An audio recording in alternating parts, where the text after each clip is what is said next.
Bonjour à vous, aujourd'hui je ne vous présente pas un roman tout simple, mais ce qu'on appelle un roman graphique.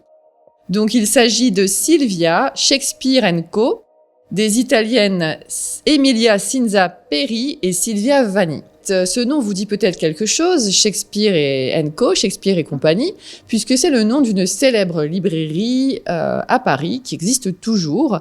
Et on va donc plonger dans l'histoire de cette librairie, mais surtout l'histoire de sa fondatrice. Sa fondatrice est une grande figure du Paris intellectuel de l'entre-deux-guerres, Sylvia Beach, qui était une Américaine et qui a fondé cette fameuse institution, cette petite librairie qui a beaucoup de charme. C'était une amoureuse des livres et de Shakespeare, forcément, depuis son plus jeune âge, qui s'est installée à Paris au début des années 20 et qui va rencontrer une autre libraire célèbre à l'époque, Adrienne Monnier, qui devient également sa compagne et qui va l'introduire dans le monde intellectuel de l'entre-deux-guerres. Sylvia va ouvrir une librairie, du coup, en langue américaine, donc en langue anglaise, pas loin de celle d'Adrienne. Et puis, c'est là qu'on va y croiser tout un tas d'écrivains et de personnages, d'artistes célèbres.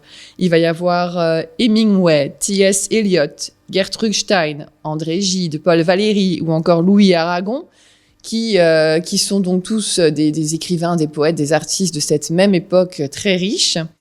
Et puis, en 1922, c'est une librairie qui devient aussi une sorte de refuge de ces écrivains d'avant-garde.